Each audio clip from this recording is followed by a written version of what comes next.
Panginoon, ang mabanal Diyos na makapangyarihan ka po sa lahat.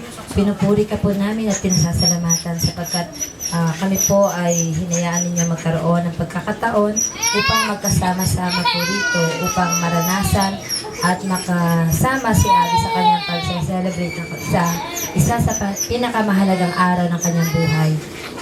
Nawa po Panginoon ay puspusin niyo po siya ng pagpapala, pagkalooban po siya ng biyaya na nararapat po sa kanya. Bigyan po siya ng malusog na pangangatawan at patuloy pong gabayan sa kanyang pagsulong sa kanyang buhay, lalo na sa kanyang mga karera na haharapin.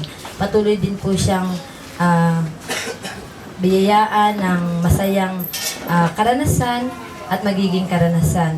Gayun din po, patuloy pong pagpalain ang kanyang mga magulang, patuloy pong bigyan ng kalakasan at maging masaya, mapayapa po ang kanilang pamumuhay. Gayun din po, pagpalain po ang bawat isa na narito at nawa ay maging lubos po ang kasayahan na aming gagawin sa oras na ito. Maraming salamat po Panginoon sa pagdinig sa aming panalangin sa pangalan ni Jesus. Amen.